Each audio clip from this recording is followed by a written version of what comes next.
साहिब बंद की सत्ता। तो सबसे पहले परमात्मा के नाम पे जयकारा लगाएंगे, उसके बाद सत्संग शुरू करेंगे। बोलिए परम पिता परमात्मा की, सतगुरु बंदी छोड़ कबीर साहिब की, सभी संतों की, सभी भक्तों की, आज के आनंद की, सकल हंस को बंदगी साहेब बंदगी। तो परमात्मा की आज अपार कृपा हुई, जो आपके उदयपुर डिस्ट्रिक्ट में ये सत्संग हो रहा है। कहते हैं धन्य है वो गांव, धन्य है वो शहर जहां पे मूल ज्ञान का प्रचार होए, क्योंकि मूल ज्ञान ही हमारे मनुष्य चोले को सफल कर सकता है। आपको पता है कि मनुष्य चोला कितना अनमोल है, ये बार बार नहीं मिलता। 184 भटकने के बाद, कुत्ता बिल्ली हाथी घोड़ा बनने के बाद, शेर चीते बाघ बनने के बाद एक बार ये इंसानी जन्म मिलता है, केवल एक बार, दूसरा मौका नहीं मिलेगा। इसी एक बार में आपने इस जन्म मरण के जंजाल को तोड़ना है। दूसरा मौका याद रखना बिल्कुल नहीं मिलेगा। अगला मौका मिलेगा दोबारा 84 भटकने के बाद। जैसे घड़ी की सुई एक बार 12 पे आ जाए तो उसके बाद फिर 1 से स्टार्ट हो जाता है काम, फिर 1 2 3 4 करती करती 12 पे पहुंचेगी, फिर 1 से स्टार्ट हो जाएगा। ऐसे ही युगों युग बीत गए, हम उसी घड़ी की सुई की तरह गोल गोल घूम रहे हैं। सतयुग चला गया, द्वापर चला गया, त्रेता चला गया, आज कलयुग। कलयुग में भी हम यहीं के यहीं बैठे हैं, और एक दिन ऐसा आएगा कि फिर इस शरीर को छोड़ के दोबारा फिर पैदा हो जाएंगे। कितने लोग ऐसे हैं गांव में जिनको आप खुद अपने हाथों से शमशान घाट तक छोड़ के आए, जला के आए, जो आप ही की तरह आपके साथ बैठे होते थे, और ये जन्म मरण की बातों को सुन के कहते थे किसने देखा, किसने देखी मौत, हम तो जीने के लिए आए हैं, हम तो 100 साल जिएंगे, पोते हो जाएंगे तब तक जिएंगे। लेकिन कितने लोग आपको छोड़ के चले गए, पता भी नहीं लगा। ऐसी आपने भी एक दिन चले जाना है, कोई भी स्थिर नहीं है यहां पे। हमें इंसान जन्म क्यों मिला है, हमने केवल इस पे विचार करना है। भगवान ने हमें कुत्ता बिल्ली क्यों नहीं बना दिया, हमें मुर्गी बकरा क्यों नहीं बना दिया। कसाई के बाड़े में पड़े रहते, वहां देखो हजारों मुर्गियां अपनी मौत का इंतजार करती हैं। कसाई आता है, जो हाथ में आती है उसको पकड़ के बाकियों से अलग करके काट दिया जाता है। बिल्कुल इसी तरह जो काल कसाई है, वो हमारे परिवार में से जो भी उसके हाथ आता है वो निकाल के ले जाता है। हम रोते रह जाते हैं, गिड़गिड़ाते रह जाते हैं। किसी पर भी उसका वार आ सकता है। हम कहते हैं आज बहुत दिन शुभ है, हम मुहूर्त निकालेंगे, कोई दिन शुभ नहीं है। हर दिन के आगे वार लगा है, रविवार, सोमवार, मंगलवार, वीरवार, शुक्रवार, यानी तुम्हारे ऊपर कभी भी उस काल कसाई का वार हो सकता है। ऐसा कोई दिन नहीं है जब कहो कि आज मृत्यु नहीं आएगी, आज शुभ दिन है, कोई दिन शुभ नहीं है। जाओ शमशान घाट के बाहर बैठो, दिल्ली में बैठो, देखो कौन सा दिन शुभ है, इसकी मृत्यु नहीं हो रही है। सब मर रहे हैं, सबका नंबर लग रहा है। बस फर्क इतना है, किसी का आज लग रहा है, किसी का कल लग रहा है। थोड़े थोड़े करके मरते हैं, इसलिए हम चिंता नहीं करते हैं। रोज ही मरते हैं, हम कहते हैं ले रोज ही मरते हैं, उसमें क्या है, बड़ी बात है। लेकिन जब एक साथ मरने लग जाते हैं तो चिंता का विषय बन जाता है। जैसे अभी कोरोना आया तो एक साथ मरने लगे तो पूरे विश्व में हड़कंप मच गया, और जो धीरे धीरे मर रहे थे उसमें तो किसी ने चिंता नहीं करी। मतलब थोड़े थोड़े मरे तो ठीक है, एक साथ मरने लग जाए तो बहुत गंभीर विषय हो गया। ये हमारी मूर्खता है। मौत चाहे आ जाए चाहे आए कल, मरना तो पड़ेगा, मरना तो पड़ेगा। इसमें खुश होने की बात नहीं कि कोरोना चला गया, मृत्यु दर कम हो गई, भैया कल भी मरना पड़ेगा। इसलिए इससे पहले कि मृत्यु आए, मरने का इंतजाम ही कर लो। जैसे एक बार एक गांव बसा हुआ था किसी पहाड़ के किनारे, वहां पर पूरी ढलान थी।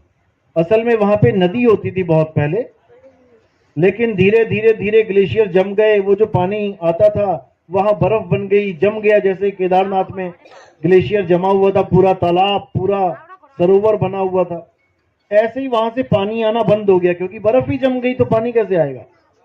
लोगों ने सोचा कि बिल्कुल प्लेन जगह है, क्योंकि जहां जहां पानी आता है वो जगह प्लेन करती चली जाती है नदी, तो लोगों ने वहां पर गांव बसा लिया।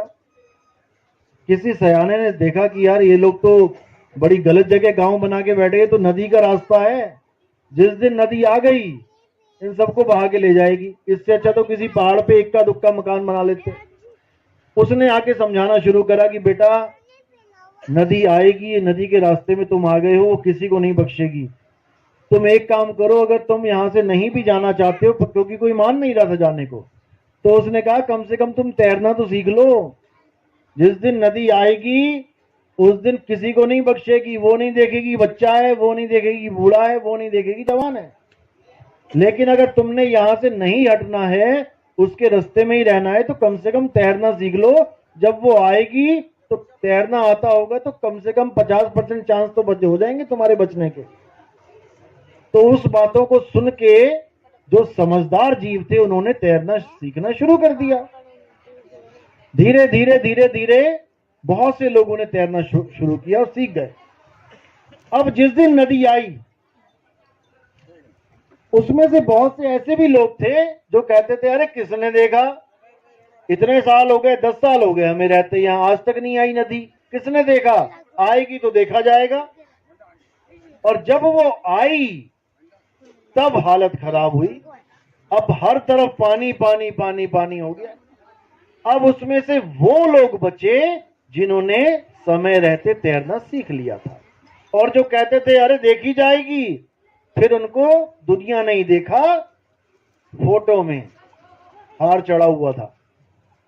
तो इसी प्रकार हम भी उस मौत के रास्ते पे खड़े हैं। मृत्यु आएगी, सबको मरना पड़ेगा, लेकिन बचेगा कौन। अब आप कहोगे मरने से भी कोई बच सकता है, बच सकता है। कैसे बचेगा, जब वो मरना ही सीख लेगा। यानी पानी में डूबने से बचने का एक ही सिद्धांत है कि पानी में तैरना सीख लो। तैरना तुम्हें पानी में ही पड़ेगा, क्योंकि डूब भी तो पानी में ही रहे थे।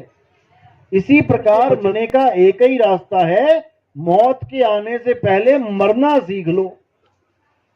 तो साहिब कहते हैं मरता मरता, कबीर साहब की वाणी है, मरता मरता जग मुआ, मरना जाने ना कोई, और ऐसी मरनी जो मरे बहुर न मरना होई।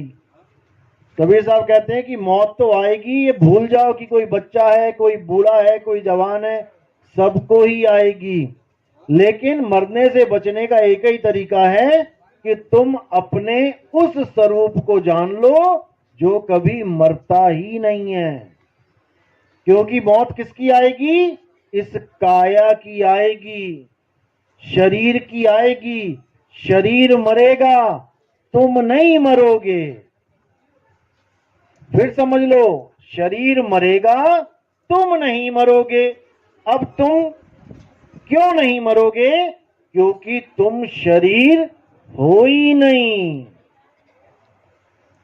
जो आप अपने आप को समझ रहे हो कि मैं तो आदमी हूं, मैं बूढ़ा हूं, मैं जवान हूं, भाई ना तुम आदमी हो, ना तुम औरत हो, ना तुम बूढ़े हो, ना तुम जवान हो, तुम हो क्या, आत्मा हो। हे अर्जुन, गीता में क्या बोला याद करो, कितनी बार पढ़ी गीता, कितनी बार सीरियल देखा, लेकिन समझ पाए क्या आज तक। अध्याय 2 पढ़ो। हे अर्जुन, जिनको देख के शोकवश तुम अपने धनुष बाण को छोड़ के बैठ गए हो कि मैं अपने चाचा को कैसे मारूं, मैं अपने दादा को कैसे मारूं, मैं अपने भाइयों को कैसे मारूं। हे अर्जुन, तुम चाह कर भी अपने चाचा दादा भाई को मार नहीं सकते, क्योंकि ये तुम्हारे चाचा भाई दादा ये कोई शरीर नहीं है, ये आत्मा है, ये आत्मा है। तुम केवल इनके शरीरों को मार सकते हो, आत्मा को नहीं मार सकते। तुम्हारे भाई कभी नहीं मरेंगे, लेकिन उनके कपड़े, उनकी जो शरीर है, इसका नाश हो जाएगा। क्योंकि हे अर्जुन, हम सबके शरीर जीवात्मा के कपड़े हैं। जैसे हम कपड़े धारण करते हैं, किसी ने सफेद पहन लिया, किसी ने पीला, किसी ने काला, तो पहनते पहनते पहनते घिस गए, फट गए, तो कपड़े उतार के दूसरे पहन लिए। ऐसे ही जो हमारे शरीर हैं, ये हमने कहां से पहने? मां के गर्भ से पहन के आए हम। उसी गर्भ में किसी को लड़की का शरीर दे दिया, किसी को लड़के का शरीर, यानी कि कपड़े मिल गए। कोई लड़की की ड्रेस पहन के आ गया, कोई लड़के की ड्रेस पहन के आ गया। अब वो अपनी ड्रेस को ही अपना स्वरूप मान बैठा। अब ये जीव अपने आप को आदमी समझ रहा है, अपने आप को औरत समझ रहा है, जबकि आदमी और औरत के कपड़े हैं। और एक दिन इन कपड़ों को यहीं छोड़ के वो फिर मां के गर्भ में चला जाएगा। कितनी दुनिया है, आप देखो नजरों से, कितने लोग, कितने जानवर, कितने हाथी, घोड़ा, बिल्ली, पक्षी कितने हैं। कहां से आए ये सब? हम लोग कहां से आए इस दुनिया में? मां के गर्भ से आए हैं। ऐसा कोई नहीं है जो मां के गर्भ में नहीं आया। अब हम जब मृत्यु हो जाएगी शरीर की, तो कहां चले जाएंगे? जहां से आए हैं वहीं जाएंगे। दोबारा से हमारे एक एक एक दिन कम होता जा रहा है। दोबारा से मां के गर्भ में जाने की तैयारी हो रही है। तो साहिब कहते हैं, कबीर साहब कहते हैं, जहां से आया और वहीं समाया, कहे कबीर तूने क्या कमाया। तू इस शरीर में आया, मनुष्य चोले के शरीर में आया, और दोबारा फिर तैयारी कर रहा है गर्भ में जाने की। जब गर्भ में था तब अंदर ही अंदर चीखता चिल्लाता था कि मुझे निकालो परमात्मा, कहां फंस गया मैं। इतनी गर्मी होती है वहां पे, इतनी ज्यादा जठराग्नि होती है कि आप सोच भी नहीं सकते। उल्टा लटकाया जाता है आपको, पैर ऊपर होते हैं, सिर नीचे होता है, और मल मूत्र में पड़े होते हो। तब परमात्मा से अरदास करते हो कि एक बार मुझे निकाल दो यहां से, मैं तेरी रोज भक्ति करूंगा, एक पल भी तुझे नहीं बिसारूंगा, तुझे भूलूंगा नहीं। लेकिन बाहर निकलते ही हमें माया की हवा लग जाती है। माया की ऐसी हवा, परमात्मा कौन, तू कौन और मैं कौन। मैं तो एमएलए, मैं तो सीएम, मैं तो पीएम, मैं तो यहाँ का ग्राम पंचायत का प्रधान बन गया। भाई कोई कुछ नहीं बना। दोबारा गर्भ में जाने की तैयारी हो रही है, चाहे वो कोई भी क्यों ना हो।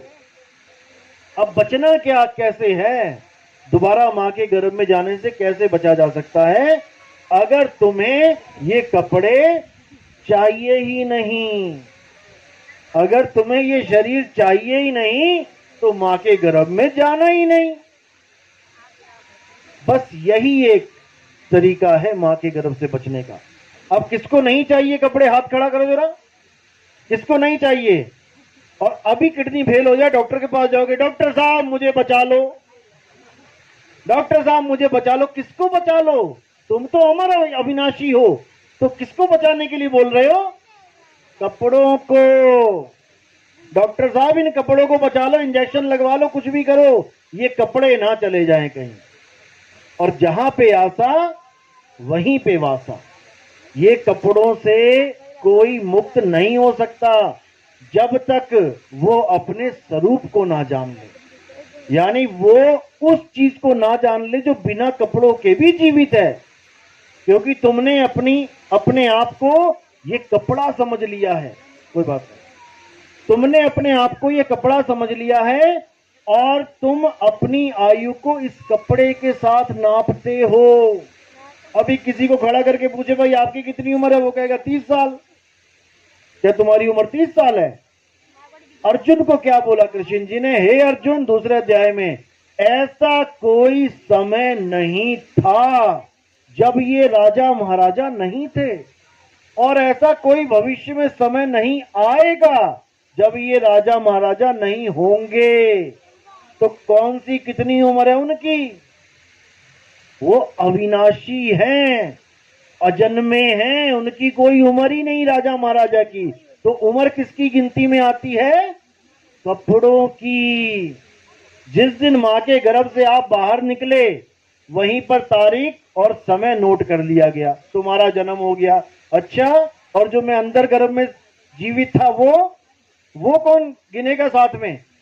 9 महीने गर्भ में रहा, डॉक्टर मेरा ट्रीटमेंट कर रहा था, डॉक्टर देख रहा था कि बच्चा जीवित है कि नहीं है, तो वो 9 महीने क्यों नहीं गिन रहे हो भाई साथ में?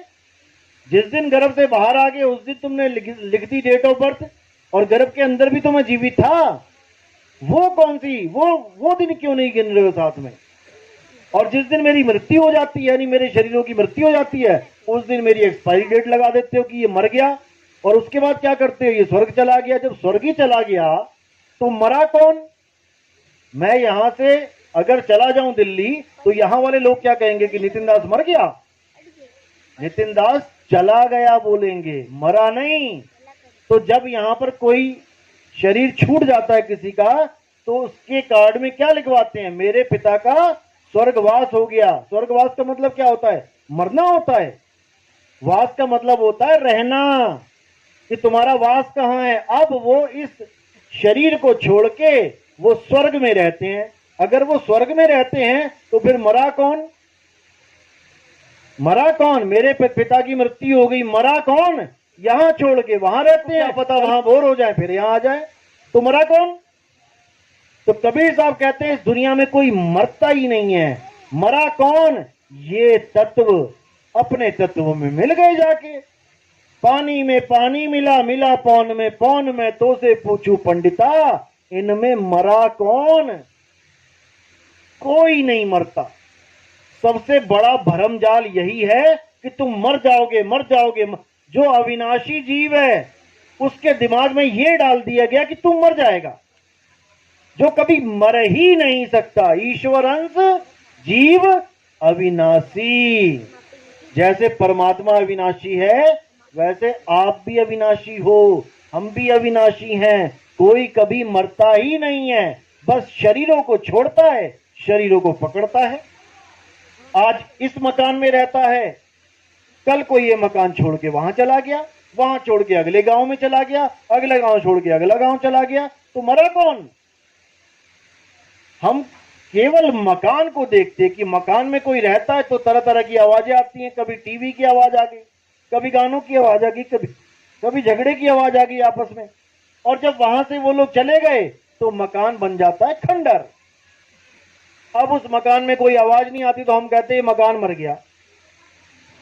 मकान मर गया कहते हैं जैसे हम इसमें एक जीव रहता है शरीर में, बोल रहा है, खा रहा है, पी रहा है, तो लग रहा है कि हाँ जीवित है, वो लग रहा है जीवित है। अब जब इसको छोड़ के चला गया वो, अब शरीर को देख के हम कह रहे हैं कि ये मर गया। शरीर तो पहले से मरा हुआ था। शरीर याद रखो पहले से मरा हुआ है। क्यों? शरीर 5 तत्वों का बना है, आकाश, हवा, पानी, अग्नि और मिट्टी, इसका पूरा कॉम्बिनेशन है। तो हवा क्या जीवित है? मिट्टी क्या जीवित है? पानी क्या जीवित है? आकाश क्या जीवित है? अग्नि क्या जीवित है? नहीं। तो इन निर्जीव 5 तत्वों को मिला के अगर एक इंसान का चोला बना दिया गया तो निर्जीव को मिलाने पे क्या वो जीवित हो जाएगा? नहीं होगा, नहीं होगा। तो जीवित करने वाला कौन है? जीव है। जब तक इसमें जीव नहीं आएगा, जब तक ये जीवित नहीं होगा। जैसे आप पंखा लेने जाते हो, किसी मार्केट में गए, वहां पर किसी मार्केट में गए पंखा लेने, वहां पर आपने पंखे की दुकान से पंखा उठाया। अब पंखा वहां 3-4 हिस्सों में टूटा पड़ा होता है, पंखे अलग पड़े होते हैं, उसके पर वो रोटेटर अलग पड़ा होता है, टांगने वाला अलग होता है और रेगुलेटर अलग होता है। अब उस वक्त वो मुर्दा की स्थिति में होता है, मुर्दा है। यानी आप एक दुकान में गए मुर्दा खरीदने के लिए, जो 4-5 हिस्सों में बटा पड़ा है, मुर्दा उठा के ले आए घर पे। अब उसको मुर्दे को जोड़ के टांग दो, अब क्या चल पड़ेगा? वो मुर्दे को टांगा ना, मुर्दा लेके आए थे, मुर्दे को जोड़ के टांग दिया, चला क्या? नहीं चला। अब उसमें किस चीज की कमी है, क्यों नहीं चल रहा? करंट की। जब तुमने करंट की तार लगा दी, अब वो मुर्दा भागने लगा 250 की स्पीड में। अब मुर्दा भागने लगा 250 की स्पीड में, तो क्या वो अब जिंदा हो गया? वो पंखा क्या अब जिंदा हो गया? जिंदा है कि मुर्दा है? मुर्दा है। जिंदा हमें लग रहा है। क्यों लग रहा है? क्योंकि करंट उसको दौड़ा रहा है, और जैसे ही करंट चला गया वो फिर मुर्दे का मुर्दा ही रह गया। यानी पंखा कभी जिंदा था ही नहीं। पंखे को चलाने वाली बिजली थी, वो उसको जिंदा कर देती है बार बार। जितनी बार ऑन करोगे चल पड़ेगा, ऑफ करोगे बंद हो जाएगा। इसीलिए इस शरीर के साथ भी एक करंट जुड़ा हुआ। ये शरीर मुर्दा है, इसके साथ एक करंट जुड़ा हुआ है, जिस करंट को कहते हैं जीवात्मा। जब तक वो जीवात्मा इस शरीर के साथ जुड़ी हुई है, ये दौड़ रहा है, भाग रहा है, खा रहा है, पी रहा है, चल रहा है, तो ये क्या जिंदा हो गया? मेरे पिताजी जिंदा हैं। कौन पिताजी जिंदा है? किसको मान रहे हो पिताजी? जीव तो पहले ही अमर है, और जीव शरीर को चला रहा है। अब तुमने पिताजी मान लिया शरीर को, इसलिए कह रहे हो मेरे पिताजी जिंदा हैं। और जिस दिन जीव शरीर को छोड़ दिया, उस दिन कहोगे मेरे पिताजी मर गए। तो तुमने पिताजी मान लिया शरीर को, जबकि पिताजी कौन है? वो जीव पिताजी है, जो छोड़ के चला जाता है। जो पड़ा हुआ है लाश, वो पिताजी नहीं है। कहते ना मेरे पिताजी मुझे छोड़ के चले गए। चले कहां गए? लेटे तो हैं। वो पिताजी नहीं है। पिताजी जीव थे, जीव चला गया, और पिताजी की जो कपड़े हैं, जो लाश है, वो पड़ी हुई है। तो सारी उम्र हम किसको पिताजी पिताजी करते रहे? लाश को, मुर्दे को। और जो पिताजी जीवित हैं, उसका हमें कोई बोध ही नहीं है।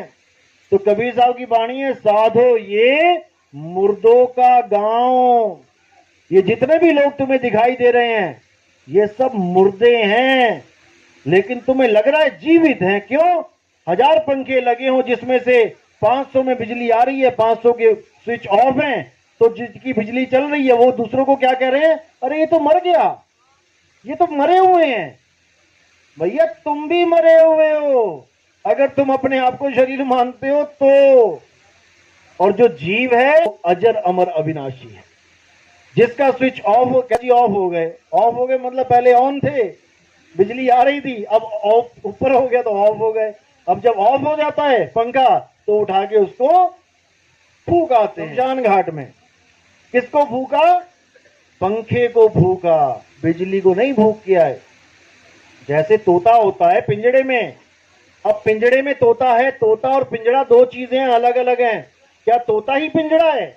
नहीं है। क्या पिंजड़ा ही तोता है? नहीं है। अब ये पिंजड़ा क्या है? ये शरीर। इस पिंजड़े में एक तोता बैठा है जो रोज बोलता है मिट्ठू मिट्ठू। अब बस फर्क इतना है कि वो तोता दिख नहीं रहा। वो तोता किसी को दिखता नहीं है, तो लोगों को लगता है पिंजड़ा बोल रहा है। अच्छी तरह समझना इसको। लोगों को लगता है कि पिंजड़ा बोल रहा है, जबकि पिंजड़े में बैठा तोता बोल रहा है। अब एक दिन पिंजड़े की मृत्यु हो गई, क्योंकि तोता तो उड़ गया। जैसे ही तोता उड़ गया, मानो आज उड़ गया। अब पिंजड़े की मृत्यु होगी, पिंजड़ा पड़ा हुआ है। अब पंडित जी आगे कहते जी अब तो पिताजी का वो करवाना पड़ेगा क्रियाक्रम, नहीं तो मुक्ति नहीं मिलेगी। अब क्रियाक्रम देखो क्या हो रहा है।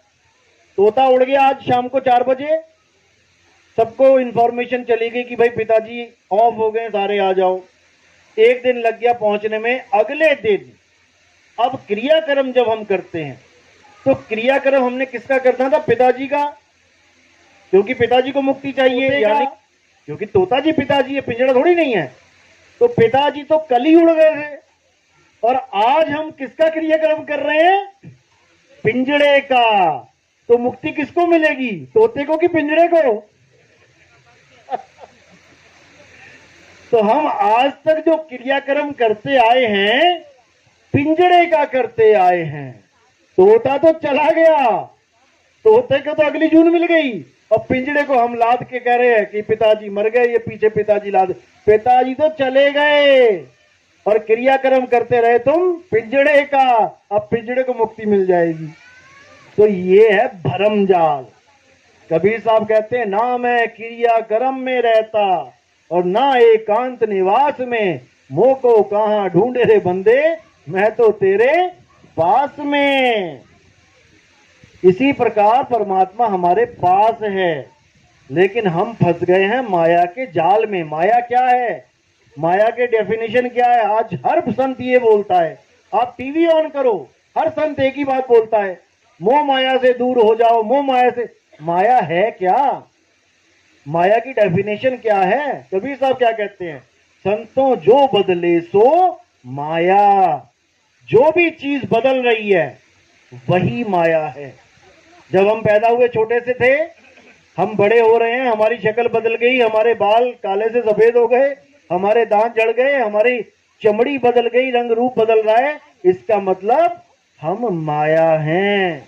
ये काया ही माया है। और जो कभी ना बदले वो क्या है?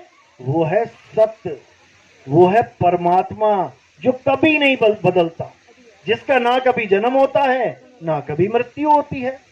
तो कौन है वो? किसके बारे में बताया? हे अर्जुन, आत्मा अजन्मा है। ना तो किसी समय में आत्मा की जन्म होता है, ना ही कभी आत्मा की मृत्यु होती है। आत्मा को छोड़कर इस दुनिया में जो कुछ भी दिखाई देता है अर्जुन, वो माया है। और अगर ये जीव इंसानी चोले में आकर भी माया का गुलाम बन बैठे, माया की पूजा में व्यस्त हो जाए, तो उसको अगला जन्म भी मायावी ही मिलता है। और जो अपनी आत्मा में रमण करता है, अध्याय 3 17वां श्लोक, जो लोग अपनी आत्मा में रमण करते हैं, जो अपनी आत्मा में स्थित हो जाते हैं, जो अपनी आत्मा में संतुष्ट हो जाते हैं, हे अर्जुन, उन्हें किसी भी अन्य धार्मिक कर्म कर्तव्यों को पालन करने की जरूरत ही नहीं पड़ती। यानी किसी मंदिर जाने की जरूरत नहीं पड़ती, क्योंकि मंदिर क्या है? मंदिर भी माया है, क्योंकि बदल रहा है। जैसे ही बनना शुरू किया, ईंट पे ईंट रखी, देखो बदल रहा है, रोज बढ़ रहा है, तुम्हारी काया की तरह। करते करते करते बढ़िया से कलर कर दिया, सब कुछ बढ़िया कर दिया, कितना ही बढ़िया कर दो, एक दिन फिर वो ध्वस्त हो जाएगा। तो जो बना, टिका और बिगड़ गया, वो 3 गुणों के अधीन आ गया, वही माया है। इसी को बोला है त्रिगुणी माया। संतो माया महाठगिनी हम जानी, त्रिगुण फांस लिए कर डोले, बोले माधुरी बाणी, माया महाठगिनी हम जानी।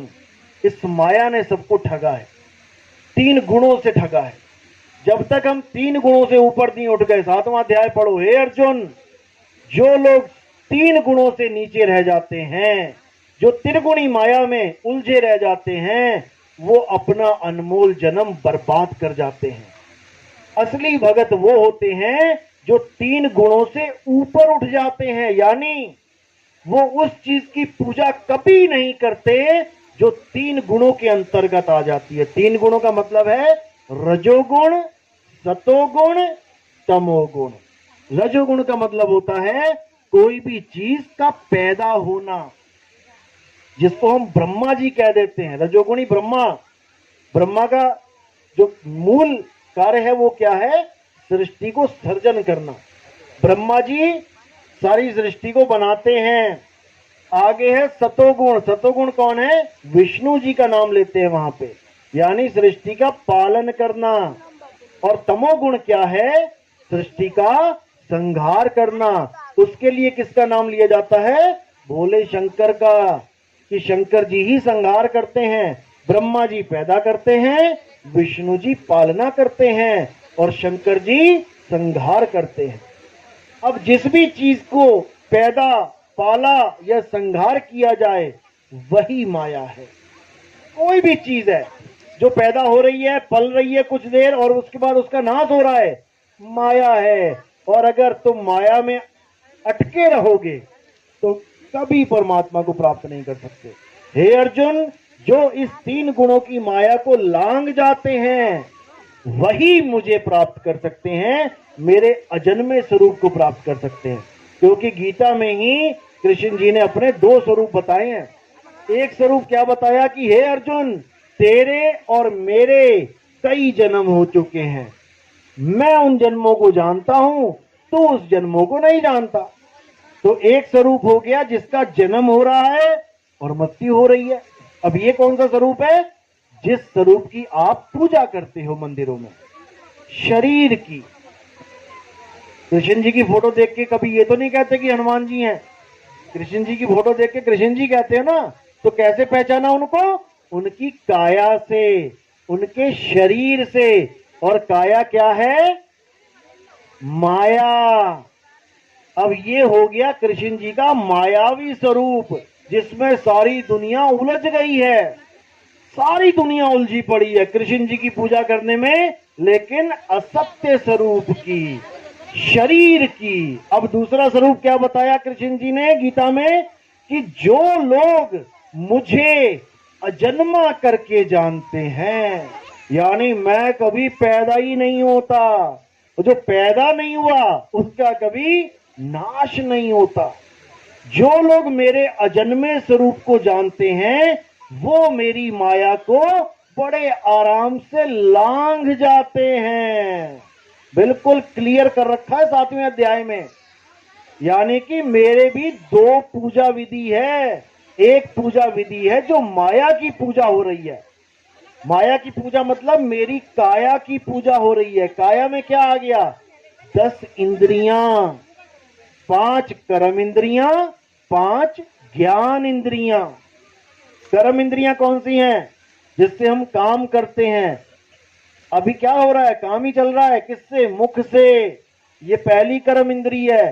दूसरी कर्म इंद्री है ये हाथ, हाथों से काम करते हैं। तीसरी कर्म इंद्री है ये पैर, पैरों से काम करते हैं, चलते हैं। उसके बाद 2 कर्म इंद्रियां हैं, लैट्रिन और बाथरूम करते हैं, ये हमारी कर्म इंद्रियां हैं। और ज्ञान इंद्रियां क्या है? 5। सबसे पहली इंद्री है ये त्वचा, जिससे हमें बोध होता है गर्मी है, ठंड है। हाथ लगा के देखते हैं ना ग्लास में, तो पता लग जाता है अरे तो ठंडा है, ये तो गर्म है। पहली कर्म इंद्री ये चमड़ी, और ये पूरी चमड़ी नीचे से लेके ऊपर तक, कहीं भी हल्की सी गर्म चीज लग जाए एकदम बोध हो जाता है।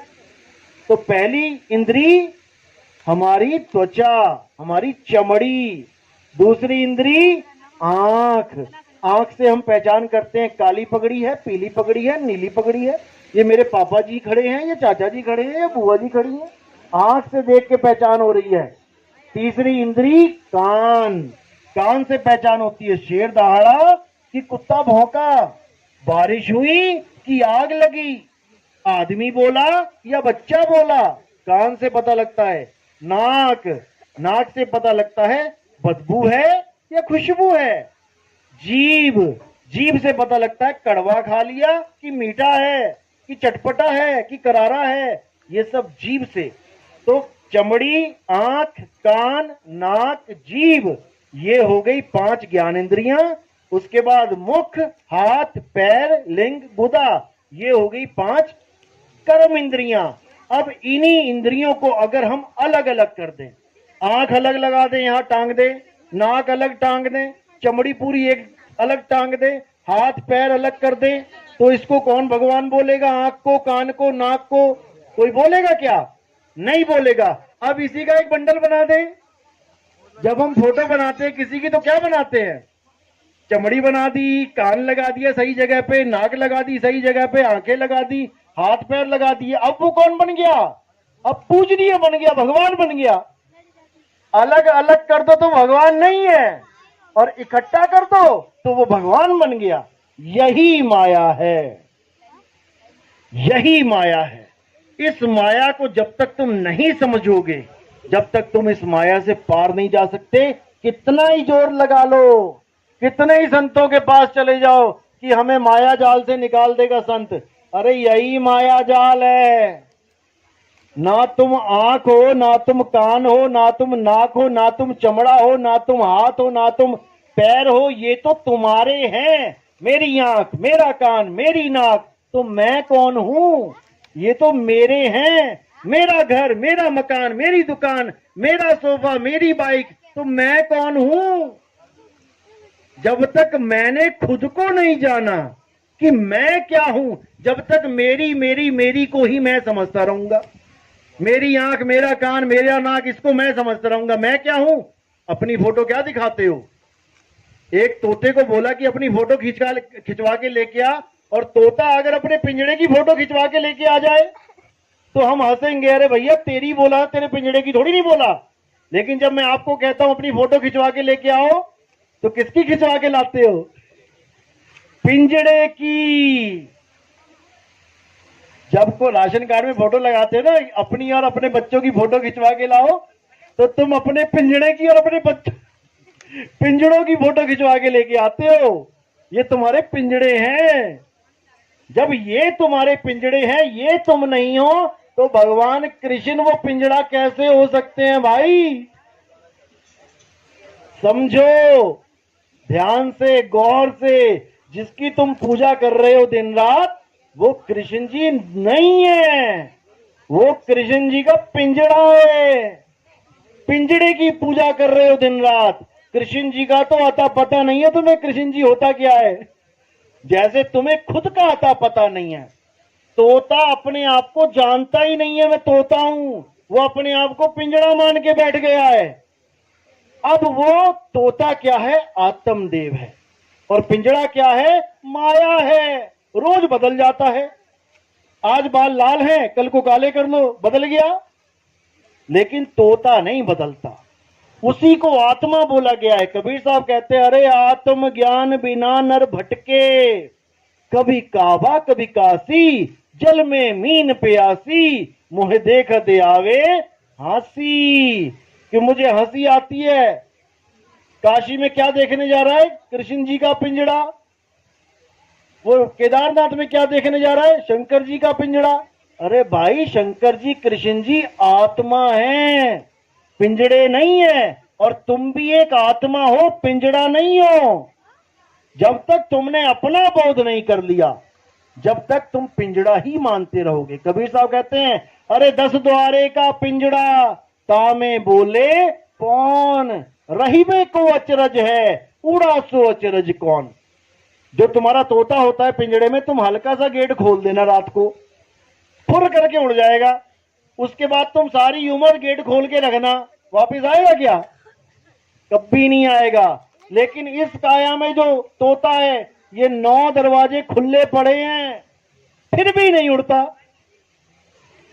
इस पिंजड़े में 10 दरवाजे हैं, जिसमें से एक दरवाजा तो कर दिया है बंद, गुप्त है, और 9 दरवाजे दिए खुले। हे अर्जुन, इन 9 द्वारों के पिंजड़े में जीव रहता है। कौन से 9 द्वार? 1 2 2 आंखें, 1 2 2 कान, 2 और 2 4, 1 2 नाक के 2 छेद, 6 मुंह, 7वां दरवाजा लिंग और गुदा, लैट्रिन बाथरूम, ये 2 दरवाजे अलग, 9 दरवाजे हो गए। इन 9 दरवाजों में से ही जीव यानी तोता अंत में उड़ जाता है। मरते हुए किसी के देखोगे लैट्रिन निकल गई बेचारे की, किसी की पेशाब निकल जाती है, किसी की जीभ बाहर आ जाती है इतनी लंबी, किसी की आंखें बाहर आ जाती हैं, किसी के नाक में से, कान में से खून निकल जाता है। इन 9 दरवाजों में से ही सबको एक दिन पिंजड़ा खाली करके जाना पड़ेगा। जो 9 दरवाजों से निकल गया वो कहां गया? वो 1,84 में चला गया। अब एक 10वां दरवाजा है। अगर कोई 10वें दरवाजे से भी निकल जाता है, तब भी उसकी मुक्ति नहीं होती। वो कहां जाता है? वो स्वर्ग महास्वर्ग में जाता है। 10वें द्वार से जीव जब जाए, स्वर्ग लोक में वासा पाए, थोड़े दिन भोगेगा वहां पे स्वर्ग। उसके बाद क्या? जब अपनी कमाई खत्म हो गई स्वर्ग वाली, चल नीचे, फिर से यहीं आ जाएगा। इसलिए कबीर साहब कहते हैं कि 10 द्वारे गंदम गंदा, और सार शब्द चीने नहीं अंधा। 10 द्वारों से निकल जाओगे तब भी मुक्ति नहीं होगी। मुक्ति कहां होगी? कि समाना कहां है। हम भक्ति के नाम पे क्या कर रहे हैं? जाप, अजप्पा और अनहद। या तो हम भगवानों के नाम जप रहे हैं, हरे राम हरे कृष्णा, या ईसाई हैं तो वाहेगुरु, अल्लाह क्या नाम है, हालेलुया हालेलुया, और सिख हैं तो वाहेगुरु वाहेगुरु वाहेगुरु, मुसलमान है तो अल्लाहू अल्लाहू अल्लाह। क्या है ये सब अक्षर हैं। 52 अक्षर हैं। कब पैदा हुए, कब आए इस दुनिया में? जब इंसान ने लिखना बोलना पढ़ना सीखा, जब आदमी आदि मानव था, जब नंगा आया था, कुछ खाता पीता, रसोइयां नहीं थी, जंगल में खाता पीता था, फल फूल जड़ें कंदमूल। तब कौन सी भाषा थी? तब कौन से भगवान राम का नाम था?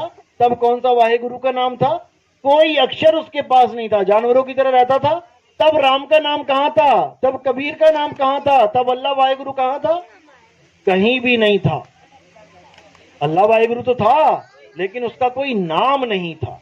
ये धीरे धीरे धीरे धीरे नाम बना लिए। हिंदुस्तान में हिंदी के नाम बन गए, अरब में अरबी के नाम बना लिए, अंग्रेजों ने अंग्रेजी के बना लिए, जापान ने जापानियों के बना लिए, सारी खिचड़ी बना दी अलग अलग नामों की। अब अपने अपने भगवानों को अपनी अपनी भाषा के नाम से याद कर रहे हैं। यही जाप, कबीर साहब कहते हैं कि यही जाप सबसे बड़ा बंधन बन चुका है मुक्ति के लिए। यही सबसे बड़ा बंधन है। प्यास लगती है तो कौन सा नाम जपते हो भाई? कौन सा नाम जपते हो? कहां जाते हो? सीधे पानी के पास। और पानी ना पता हो तो लोगों से पूछते हो, भैया कहीं नल लगा है, भैया कहीं पानी मिलेगा? क्यों? क्योंकि तुम्हें वहां पर इतना पता होता है कि पानी की प्यास किसी मंत्र से नहीं बुझेगी, पानी पीने से बुझेगी।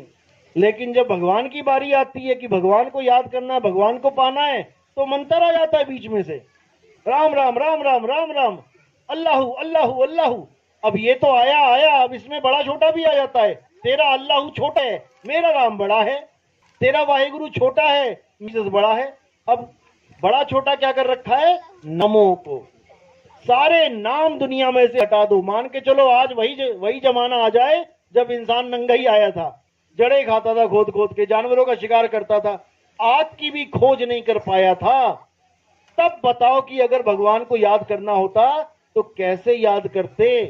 कौन सा नाम लेके याद करते? आज तो पढ़ लिए लिख लिए तो आज सारे नाम तुम्हें रटे हुए हैं। उस वक्त कोई नाम ही नहीं था, तब क्या करते? आज तो पानी का नाम तुम्हें पता लग गया, उस वक्त पानी का नाम भी नहीं पता था, लेकिन फिर भी प्यास बुझाते थे। किससे? पानी से।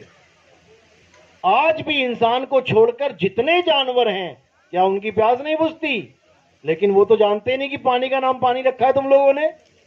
चिड़िया को प्यास लगती है तो ये देखती है कि पानी कहां है, सीधे वहीं जाती है, वो नाम नहीं जपती। लेकिन इंसान परमात्मा की खोज ना करके परमात्मा के नाम में फंस गया है, केवल नाम में फंस गया। तुम किसको मानते हो? मैं अल्लाह को मानता हूं। अरे रे रे रे, ये तो बेकार बंदा है। अब उसने केवल अल्लाह, अब चाहे वो अल्लाह उसका राम ही क्यों ना हो, लेकिन वो अल्लाह के नाम से परहेज करके बैठ गया। जैसे पानी का नाम है जल, वाटर, नीर, तोय। अब अगर वहां चले जाओगे बंगाल में तो वहां पे जल को बोलते हैं जौल। अब तुमने वहां पूछा भैया पानी है क्या? अरे नहीं पानी नहीं, यहाँ तो जौल मिलता है, पानी नहीं है यहाँ पे। तुम कर्नाटक में चले जाओ, वहां नीर बोलते हैं, नीर। तुम पानी पानी कह के थक जाओगे, वो कहेंगे भैया नीर मिलता है यहाँ पे। अब तुम्हें पानी के नाम से एलर्जी है, लेकिन नीर भी उसी का नाम है। दिक्कत ये है, अल्लाह बोलो, वाहेगुरु बोलो, गॉड बोलो, कुछ भी बोलो, वो ताकत एक है जो तुम्हें चला रही है। ये करंट एक है, ये सारी दुनिया के पंखों को चला रहा है, क्योंकि ये एक है। इसी प्रकार हमने उस एक को जानना है जो हम सबको चला रहा है। वो कौन है?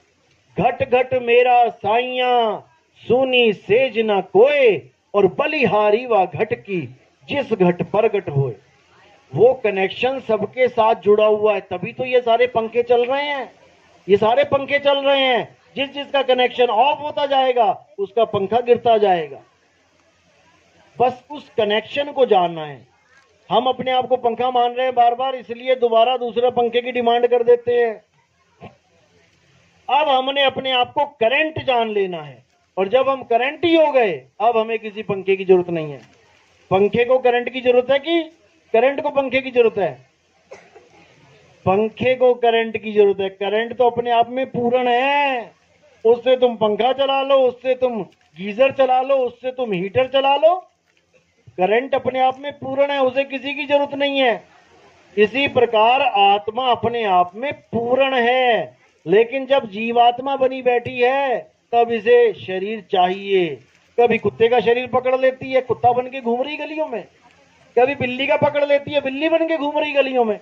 कभी इंसानी चोला पकड़ लेती है तो लड़का लड़की आदमी औरत बन के घूम रही है। लेकिन इसका अपना स्वरूप करंट है। तो हमने उस करंट स्वरूप को जानना है, हमने उस आत्म स्वरूप को जानना है जो शरीरों से अलग है। आत्मा पंखे जैसी, यानी कि करंट पंखे जैसा नहीं है। पंखा अलग है, उसको छूने पे तुम्हें अलग एहसास होगा, और करंट अलग है, उसे छूने पे तुम्हें कुछ अलग ही एहसास होगा। तुम करंट और पंखे को एक साथ नहीं बता सकते। इसी प्रकार आत्मा अलग है, शरीर अलग है। कृष्ण जी, राम जी, हनुमान जी का शरीर एक पंखे की तरह जानो, 10 इंद्रियां समझो, और उनकी आत्मा को परमात्मा जानो, क्योंकि आत्मा ही परमात्मा है। आत्मा को कोई मार ही नहीं सकता, इसीलिए वो परम है। लेकिन अपने परम पद को छोड़ के जब वो जीव पद में आ जाती है तो देखो कितने बने बैठे हुए हैं। बस हमने क्या करना है, अब इस जीव को अपने आत्म स्वरूप में लाना है, और कुछ नहीं करना। कोई अगरबत्ती नहीं, कोई धूप नहीं, किसी मंदिर मस्जिद में कोई जाने की जरूरत नहीं। घर बैठे तुम्हें आत्म ज्ञान हो सकता है। ये पंखे को करंट ढूंढने के लिए कहां जाना पड़ेगा? अरे करंट इसी में है, तभी तो चल रहा है ये। इसीलिए बोला कस्तूरी कुंडल बसे, मृग ढूंढे बन माही, ऐसे रमता राम है ये दुनिया जाने नहीं। तुम्हारा परमात्मा तुम्हारी आत्मा में विराजमान है, उसे बाहर जाके ढूंढने की जरूरत नहीं है। जैसे दूध अगर घी को ढूंढना चाहे तो कहां जाके ढूंढे? अगर दूध घी को ढूंढना चाहे तो क्या पड़ोस के गांव में जाके ढूंढेगा? अरे उसी में है। लेकिन कोई कहे कि अभी हाथ डाल के घी निकाल के दिखा मुझे दूध में से, तो निकाल लोगे क्या? हाथ डाल के दूध में से घी निकल जाए तो नहीं निकलेगा, लेकिन है कहां? उसी में है। अब क्या करना पड़ेगा? अब हमें गुप्त भेद प्राप्त करना पड़ेगा। वो गुप्त भेद हमें कौन बताएगा? मां बताएगी बेटी को कि बेटी इस दूध में से बहुत सी चीजें निकल सकती हैं। बेटी कहेगी क्या बात कर रहे हो? जिसको नहीं पता इस दूध में से क्या निकलेगा, बेटा इसमें से दही भी निकल जाता है, इसमें से लस्सी भी निकलती है, इसमें पनीर भी निकल जाता है, और इसमें से घी भी निकल जाता है। अब बेटी को यकीन नहीं हो रहा कि ऐसे कैसे हो सकता है। अब वो उसको तरीका बताएगी, उसमें जाग लगाएगी, अगले ही दिन दूध से दही बन जाएगा। अब उस दही को मथेगी, उसमें से मक्खन निकलेगा, मक्खन को गर्म करेगी, उसमें से जाके घी निकलेगा। तो दूध में ही घी है, लेकिन कितने घंटे दूर है? अब लगा लो कितने घंटे लग गए आपको। दूध से घी कितने घंटे की दूरी है, वो आप समझ जाओगे कि जीव से आत्मा बनने में कितना समय लगता है। चीज वही है, लेकिन उसको समय लगता है असली स्वरूप में आने में। तो इसी प्रकार जो समय लग रहा है इसी को भक्ति कहते हैं। लोग कहते हैं ना भक्ति करो भक्ति करो। भक्ति का मतलब क्या होता है? कहीं मंदिर में जाके दूध ढूंढेगा घी को तो भक्ति होगी। भक्ति का मतलब होता है आत्म मंथन। अपने आप को मथना शुरू करो। जब तुम अपने आप को मथना शुरू करोगे, करते करते करते करते तुम्हारा रूप बदलने लग जाएगा। बदलने का मतलब ये नहीं कि मायावी रूप, बदलने का मतलब है कि जो तुम आज तक कि मैं ये हूं ये हूं ये हूं, उसको छोड़ने लग जाओगे, क्योंकि तुम बदल बैठे हो, तुम्हारा रूप वही है। जैसे एक कुत्ता शीशे के सामने खड़ा होके पूरा दिन भौंक रहा है, तो वहां पर भूल है, अपने आप को भूल गया और सामने वाले जो प्रतिबिंब है, जो नकल है, उसको भौंकने लग गया पकड़ के। तो इसी प्रकार जो भूला हुआ कुत्ता है वो शीशे से बाहर है, और जो भूल है वो शीशे के अंदर है। इसी प्रकार हम अपने आप को भूल गए और अपने इस नकली स्वरूप को देख के भौंकने लगे हुए हैं। भौंक भौंक के ऐसे मर गए, फिर दोबारा यही नकली स्वरूप प्राप्त कर लिया। तो इसीलिए कबीर साहब ने कहा, जैसे स्वान, स्वान यानी कुत्ता, जैसे स्वान कांच मंदिर भरमते भूख मरे हो, और कहें कबीर नलनी के सुगना तोहे कौन पकड़े हो। कह रहे हैं, अरे तोता पकड़ने वाले क्या करते हैं, तोते को पकड़ लेते हैं। कैसे? एक नली लगा देते हैं, उसके ऊपर घूमने वाली 2 नलियां लगा देते हैं, उसके ऊपर मिर्चियां टांग देते हैं। अब तोता उड़ता उड़ता देखता है मिर्ची, शौकीन है मिर्ची का, आके ऊपर बैठ जाता है। जैसे बैठता है तो वो घूम जाता है नीचे को। अब जैसे नीचे घूमता है तो नीचे पानी कर रखा होता है गड्ढा खोद के उन्होंने, अब वो खूब कस के पकड़ लेता है नली को। अब इतनी तेज पकड़ लेता है कि उसे ये भूल जाता है कि मैंने पकड़ी है, वो सोचता है नली ने मुझे पकड़ लिया। अब वहीं लटका रहता है पूरा दिन और आके उसको पकड़ लिया जाता है। इसी तरह कहा जा रहा है कि कुत्ता ये भूल जाता है कि मैं शीशे से बाहर हूं, मेरे सिवा और कोई नहीं है, और अपने प्रतिबिंब को भौंक भौंक के एक दिन मर जाता है। इसी प्रकार हम भी अपने स्वरूप को भूल के अपने नकली स्वरूप के लिए हाय हाय हाय हाय करते मर जाते हैं। तो यही कबीर साहब ने बताया है कि अपने स्वरूप को जान लो। तुमने अपने स्वरूप को जान लिया, अब तुम्हें पिंजड़े से कोई मतलब नहीं है। पिंजड़ा चाहे कभी छूटे, आज छूटे तब भी तोता उड़ के आसमान में खुशियां मनाएगा, और 10 दिन बाद छूटे तब भी जाके खुशियां मनाएगा। तोता कभी रोएगा क्या पिंजड़े से निकलते हुए? तुम एक बार खोल के तो देखो। लेकिन तुम इस पिंजड़े को छोड़ते हुए हंसते हो कि रोते हो?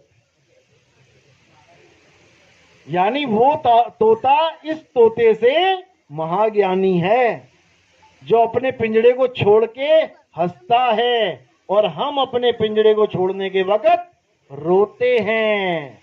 यानी कैदी की रिहाई है और कैदी बिलबिला रहा है कि मुझे थोड़ा सा और रहने दो इस जेल में, डॉक्टर साहब थोड़ा सा और रहने दो। यही भरमजाल है। डॉक्टर नहीं चाह सकता साधो ये मुर्दों का गांव, यहाँ पर डॉक्टेगा और मरीज भी मरेगा। कहने का मतलब दोनों का चोला छूटेगा, दोनों का शरीर छूटेगा। तो शरीर छोड़ने से पहले हमें ये इंतजाम करना है कि हमें दोबारा शरीर में ना आना पड़े। बस यही करना है, इसके अलावा कुछ नहीं। जिस मरने से जग डरे मेरे मन आनंद, मरने पर ही पाइए पूर्ण परमानंद। अगर आपने इस शरीर को छोड़ने का सही तरीका सीख लिया तो उतने आनंद में रहोगे कि सोचो कि लास्ट में तुम्हारी मृत्यु नहीं, तुम्हारा ब्याह हो रहा है। इस सुरता का ब्याह होता है शब्द गुरु से, और इतने आनंद में रहती है, लेकिन नहीं जानती अपने पति को, इसलिए बेचारी इस नकली पति को पति मान के बैठी है, इससे ही पीछा नहीं छूट रहा उसका। तो इसी के साथ मैं आज का सत्संग यहीं समाप्त करता हूं। बाकी जो हमारे सत्संग है आप YouTube पे देख सकते हैं। कहत कबीर सुनो भाई साधो चैनल है हमारा, कहत कबीर सुनो भाई साधो, आप YouTube पे देख सकते हैं। 1 नंबर से सत्संग सुने, उसमें मैंने नंबर दे रखे हैं 1 2 3 4 5 करके। तो जैसे ही आप ऐड करेंगे धीरे धीरे धीरे आपके दिमाग की सारी बत्तियां जो ऑफ हो चुकी हैं वो सब जलने लग जाएंगी। उसके बाद आपको पता लगने लग जाएगा कि आज तक मैंने जो मंदिर में कृष्ण जी की, राम जी की, हनुमान जी की, माता की जो मैंने पूजा करी थी, तो मैंने पूजा उनकी करी थी या पिंजड़े की? मैंने उनको धोया था मंदिर में या उनके कपड़ों को धोया था? राम ने रावण को मारा था कि रावण के कपड़े फाड़े थे? बस इतना समझना है, राम ने कभी रावण को ना मारा था, ना ही राम कभी रावण को मार सकते हैं, क्योंकि रावण कोई शरीर नहीं है, रावण आत्मा है, राम आत्मा है, राम शरीर नहीं है। पूजा किसकी बोली है गीता में? जिसको शस्त्र काट नहीं सकता, अग्नि जला नहीं सकती, वायु सुखा नहीं सकती, जल भिगो नहीं सकता। हे अर्जुन, नैनम छिंदंती शस्त्राणि नैनम दहती पावका न चैनम क्लुंतापे न शोषति मारुता। हे अर्जुन, इस आत्मा को ना तो कोई शस्त्र काट सकता है, ना अग्नि जला सकती है, ना वायु सुखा सकती है, ना जल भिगो सकता है। उसकी पूजा करो जिसको शस्त्र नहीं मार सकता। और कृष्ण जी के शरीर को क्या लगा था? अंत में तीर लगा था। तीर क्या है? अस्त्र की शस्त्र है? लग गया ना। तो पूजा किसकी बोला था करने को? जिसके तीर भी नहीं लग सकता। और हम किसकी पूजा कर रहे हैं? जिसके तीर लग गया। बस इतना सा फर्क है सत्य और असत्य में। राम जी जब अपनी लीला खत्म करके गए तो कहां पे शरीर त्याग किया उन्होंने? किसमें? जल में। तो जब जल में शरीर गल गया, पूजा किसकी करनी थी? जिसको जल गला नहीं सकता। और हम किसकी करते रहे? जिसको जल ने गला दिया। बस इतना सा फर्क है। गीता में हर चीज स्पष्ट लिखी है, लेकिन तुम्हें कोई समझाने वाला नहीं मिल रहा है, इसलिए तुम्हें पिंजड़ों की पूजा करवाई जा रही है, कपड़े धुलवाए जा रहे हैं।